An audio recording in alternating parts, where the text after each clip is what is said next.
Hi, this is Carmen Bolden, one of the Poetastic 2 from the 6 Degrees of Edgar Allan Poe Poecast, and I am live in Omaha, Nebraska at the Monster Club with Neil Azevedo, and he is going to tell us a little bit about the Monster Club. Cool. It's very nice to be with you, Carmen, and thank you very much. Yes, thank you. The Monster Club, it was the brainchild of it. The seed that planted itself in the imagination was actually a rock and roll impetus. Oh, interesting. Yes. So we have had a record store down here in the old market in Omaha for 40 years. Okay. For 40 years, it was 82, so it's 40 years this year. Okay. So, as you can imagine, an independent record store within those 40 years had to go through lots of different changes. Absolutely. And the most recent one we found was the sort of impetus. There's a name for it, but when people go into physical stores, find products they want, and then look them up on Amazon and buy them for cheaper. Yes. That's what we were. That was really hurting our vinyl sales around 2016, right the year after we expanded. Okay. So we went and, to make a long story short, we went in search of something that Amazon couldn't take away from us. Okay. And so we thought it would be cool to have a little corner of the bar. We had about 4,000 square feet in our underground location. Okay. And we thought it'd be cool to like serve beer and wine, maybe some cocktails. We didn't have any real experience with the hospitality industry except for, knowing how to order at restaurants. Okay. So we got into it. Again, to make a long story short, the laws in Omaha created obstacles for us that didn't allow us to do that in our then location. Okay. We had another location that which is our traditional location before we expanded, and it was mostly doing clothing and had some vinyl in there. Okay.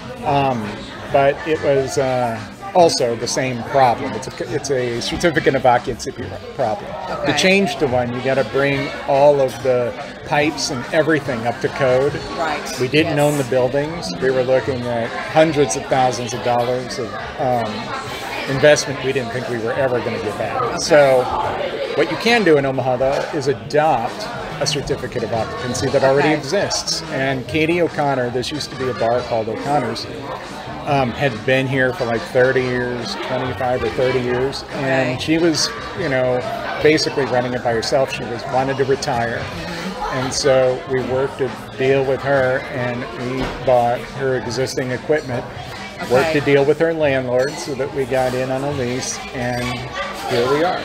That is awesome. The upstairs is our Jurassic plastic with sort of its evolution, and we got our bar up there, and we still sell our vinyl. Okay. We've had to cut down on the t-shirts a little bit because it's a bit smaller than we were before. Yeah, and t-shirts take up a whole lot of room. They sure do. And then down here, back in the original or the underground location, we wanted to theme that little corner of the bar. Right. Sort of horror in the vein of the Cramps, sort of 60s and 70s. Kitschy, fun. Yes. Definitely getting inspiration from both our love of punk rock, which Jurassic in its inception wasn't actually just a punk rock store. Okay. And then, but also from our childhoods. Absolutely. From the 60s and 70s. So we decided that with the kitchen that we should just do a full-on bar and restaurant down here. We hired a consultant to sort of give us some training, help us doing it, and this is what materialized out of our imagination. Yes, and let me just say, and I will post pictures of everything in here. It is amazing, and it's a person who loves horror. It's a dream, honestly, and Gothic horror especially. Cool. Thank you very much. Yes, thank you. Well, thank you for meeting with me.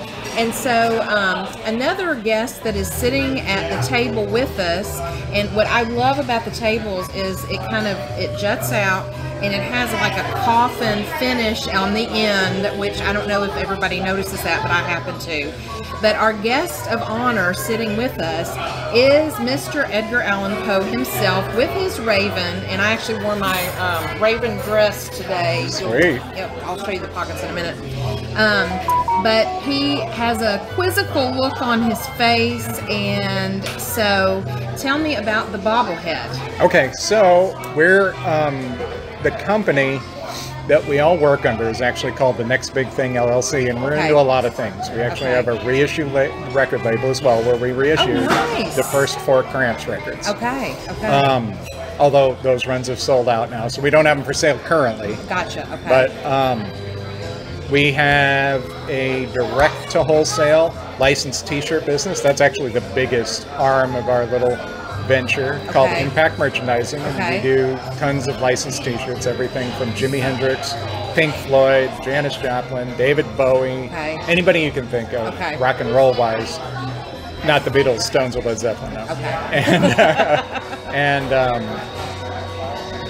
entertainment licenses, Marvel and Star Wars being the biggest ones. Absolutely, yes. But we also have a smattering of horror, like Texas Chainsaw Massacre and a few others. I can't remember off the top of my head, I'm sorry. Oh, that's okay. And then we did try to do a rock and roll line of bobbleheads. We actually did it, but we were, we've had sort of this wholesale element to our business since the early 90s, I think 92 or 93, and it's been solidly rock and roll. Toys was kind of a different venture, and we really, had a hard time kind of figuring out who to sculpt, where to get them made, and the sort of general bobblehead out there on the market was going for $25 or $30, and we were struggling to get them under $50 with wanting to do it right. So it really didn't pan out the way we wanted it to, but we did some cool ones. We did one for Edgar was the only literary personality we did. Most of them were rock and roll. Though we did do the Fulci Zombie. That's the other horror. Oh, nice. But we did Iggy Pop, Lemmy from Motorhead, Debbie Harry from Blondie, and a smattering of others. I can't remember. I think we almost did Mark Bolan from T-Rex. Anyway, that's where it came from. We're just always trying new things within the sphere of our passion. Absolutely. Well, and you also mentioned kind of some of the inspiration from your childhood. Was Poe an inspiration at all? Oh, absolutely. Poe is such an inspiration for me personally that my actual degree is in English and writing. Nice.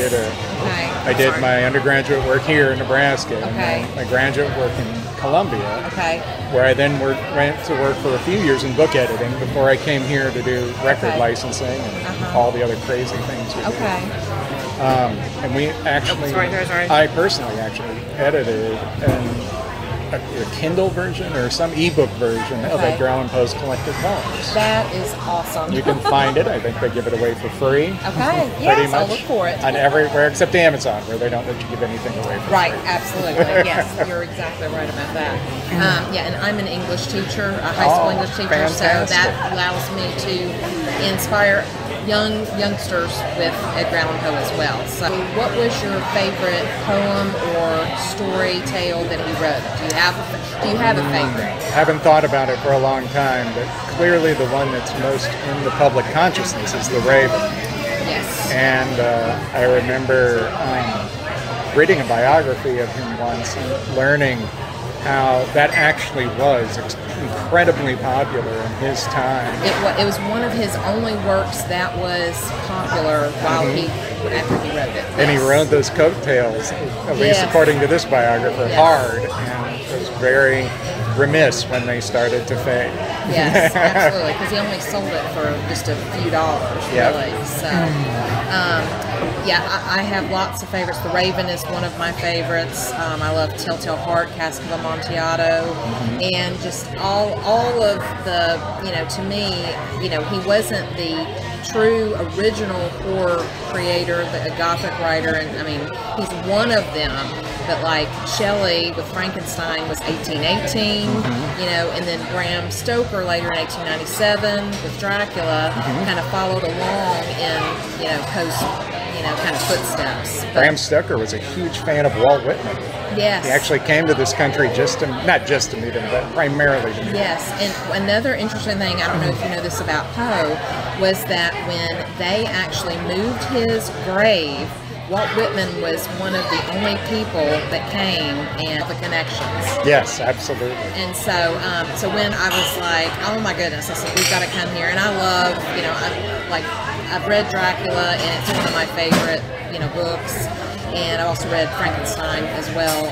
But I love the old school, Universal monsters and things like that. So I was like, this is a perfect place to come and, kind of think about, Poe, but also just all the other Gothic horror that's so popular. Yes. It does seem to be popular now, and one of the things that really surprised us when we opened, one was how busy we are. Yes. Everybody seems to like it. And that we had no experience, as I said, in the hospitality industry. Okay. So it blew my mind, continues to surprise me daily that people come here for the decor. They don't come here. The food is sort of an afterthought. Right. And believe me, they get really angry if they think it sucks. For the most part, it does not. I mean, we have off days, I think, from time to time, but we hired a really top-notch chef to create a barbecue menu for us. Nice. He's a pit master. That's what he wouldn't call himself a chef. He's a pit master, and I think he won second or third in the Jack Daniel's Invitational. Like, he's the real deal. Okay. And I think the smoked meats here are delicious. Okay. Early in COVID, we tried to go full barbecue, but that's not why people would come here. It's not for the barbecue, and so there was just too many items that most people who were coming here didn't want barbecue. They just wanted. So all along, since the day we opened, it's been cheeseburgers. That's been the most popular thing. And that segues back into what I was originally going to say, which is I'm surprised how much kids love it. Yes. I'm kind of not surprised, but at the same time, I didn't think, none of us thought it was going to be for kids. And it's really for kids. They love it. I noticed, you got Hocus Pocus going on the screen up there, which is more family friendly. Yep. So you kind of really hit all of the different audiences, in my opinion. Thank you very much. Definitely we brought in, as time went on, we brought in more kids movies. Okay. But the kids, they love Pennywise. They want Freddy. They want Jason. Wow. I know. It's like that stuff scared me in high school. I was scared of them when I was a kid, and love them now. But like the reason why I kind of got introduced into horror was my dad loved to watch old movies. And the Universal monster movies were always on late at night, Friday or Saturday night, so I'd stay up late with him.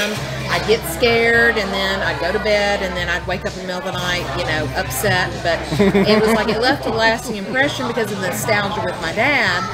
And so I'm like, okay, I got to go rewatch these as an older teenager than as an adult, and I have a huge appreciation now.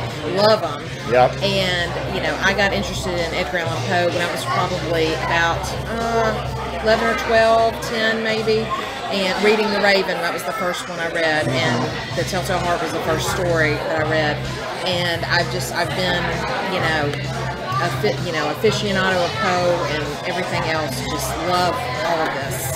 So you keep mentioning his poetry, and the other, I think, is it To Helen? that ends with the something of Greece and the grandeur that is Rome?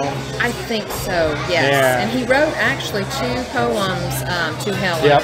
Because one was the lady that he admired when he was a youngster. It's probably the first woman that he, even though he was a child, he like kind of had a crush on her.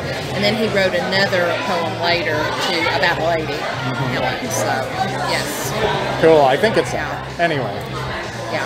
What other questions you got for me? Before we go any further, though, I just want to make it completely clear that there are other people involved in this. Okay. The longtime owner of Drastic, Mike Howard, was directly involved, and we do all those T-shirts up there. So we have a pretty kick-ass art department. Okay. And the guy who's been the head of the art department, who's been with us 30 years, Mark Blackman. Okay. Those two were integral in helping come up with this stuff. Both of them would go to horror conventions all through the late 70s and early 80s when it was inexpensive to do so. Yes. Oh, yes. And they'd go to New York and do their collecting sort of shopping sprees. And a lot of this stuff came from that. And a bunch of it didn't. Okay. And they were, Mark especially with the posters, these are all original movie posters. None of this stuff are reproductions. That is amazing. That is amazing. And we did look at the shirts when we came in, and they are really nice. Thank you They're really very much. nice. Yeah, the art is beautiful. Cool. So how, I guess the other question I was going to ask, I should have asked you earlier, how long has the Monster Club been open? Not long, since 2019. Okay. 2019. And then we closed down when everybody else did in March. We were actually one of the first businesses. I don't know what they did. You're from Tennessee, right? Yes. I don't know what they did in Tennessee, but here, initially, if someone would get tested positive, they were announcing it on the news, and then all the places they would go. So the first one of those came here, which is it's not unusual because we're the most touristy part of the city. So it was somebody from out of town. Okay. So, oh my gosh. Yeah, in Tennessee, they didn't announce those things on the news, but you just kind of found out either by going and they were closed or word of mouth or that kind of thing. Yeah, we closed. We just decided to close that following week. We didn't. Nobody knew what to do. There was no playbook for it. So learn anyway, as you go. we opened back up in May of that year, and then the rest of that year was just really touch and go. Because of our theme, we're really not thought of, and we haven't been open that long either. As a to-go place, it's more of that's a place you go when you want to sit down and eat. So we struggled to get the to-go business going. Finally, things seemed to break loose last year in 2021, and as you can tell, they're forging ahead in 2022. Yeah, it's very busy today. The other thing I was going to ask you, I looked at your menu, so you've got the craft cocktails that are themed. That was really neat. Those are extremely popular. In fact, I'm probably going to go have one with my husband and our friend in just a moment. Oh, terrific. I really recommend the Witch's Brew. The Witch's Brew, okay. It's got an incredible, unique flavor that most people love. Okay. And then the classic one is our Frankenstein's Monster. Okay. All right. So it really fulfills the experience, I think, for a lot of the clientele who come in here. Okay. And when I follow the reviews, first of all, we get lots of reviews, much more so than our neighbors. And I think it's because people really have an expectation of what they're looking for when they come. Yes. And I think we're at 4.3 or 4.4. Like the vast majority of people love it. And a big thing they love are those cocktails. Okay. We're about 40% booze business here. Yet a kid-friendly restaurant. Yes. Oh, I think it's awesome. You really do have something for everybody. And I love that kids are interested in the old horror movies. To me, it's like a couple of different generations of the 30s and 40s, and then it's you've got that 60s kitschy, and then you've got the 70s and early 80s, and then really there's a new generation now too. There is our Pennywise. We had a full-on Pennywise prop. Okay. There's one back there. This one was much more detailed and lifelike. And it was just so popular, drunk people would not leave it alone.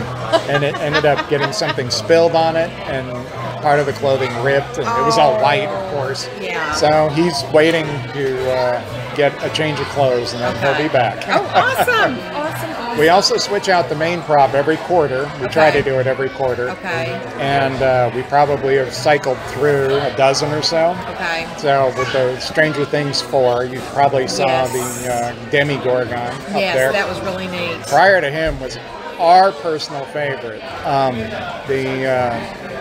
It's always weird, you know, when the creators of something do it, they have this vision in mind, and it is almost invariably not the way the public receives it when it becomes successful.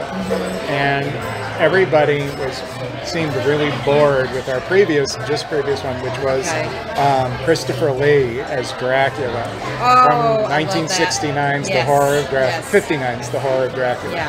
And we absolutely loved it. And the guy who built it for us, he was a huge Hammer horror fan himself, and he got meticulous with the detail on that. He was just awesome, but way more people love the Demigorgon. Yes. He's more familiar to people. I get it. Yeah, I get absolutely. It. Yeah, but I love the Christopher Lee Dracula movies. Yeah, me too. These were designed after it was, I think, it's the one where he comes back into the disco British 70s. Yes. I can't remember the title of it. I don't remember. It's been a long time since I've seen that. At the beginning, they ride up hurrying on this. They kill him, and then he comes back to life later in the movie. But they kill him like in the 18th century or something. Right, and this is the hearse that's riding up behind him to go grab it. Okay, nice. Yeah, it is all the details are really cool. So. Thanks. I don't think I have any other questions. Do you have anything else you wanted to add? No. I mean, I'm so glad that somebody's out there doing justice to Edgar Allan Poe, because he needs it. Yeah, we what we do is, so the 6 degrees of Poe that we came up with, and Jeannie, my cohort that does this with me, she's taught high school English. She's also taught history. I've also taught history as well. And she loves Poe. And we both like him really kind of for the same reasons and everything. But we connect all the things that Poe has influenced, and even we look at things that influence Poe as well. And so our area is the 6 degrees, of course, literature. We do Poe places, science fiction, and surrealism. Oh, cool. And so, no, I'm forgetting one. He wrote the Purloined Letters, so detective fiction was a big, and that's under literature. We do that under literature. Yeah, right. What is the 6th one? I don't know why I'm forgetting this. No. Pop culture. Yeah, that's under pop culture. Yes, because there's so many things with pop culture you don't even realize. You know, especially like, you know, just off the top of my head, The Simpsons. You know, when they did The Raven. And one I just found out about because I follow several groups on Facebook. There was a Sherman and Peabody cartoon, you know, back from the 60s. And there is one that is Edgar Allan Poe. So I'm gonna get a hold of that and watch it. That's awesome. And I was like, that's really cool. It's got to be on YouTube, right? It's got to be. Yeah. It's got to be. So, but I really appreciate your time today and taking this. And you know, I knew I would love the place before I even walked in the door. Well, I hope you enjoy the cocktails. Oh, yes. I hope you enjoy the food. And you can take little Edgar home with you. Thank you so much. You bet. Thank you so much. I really appreciate that. Okay, I'm going to go ahead and pause it.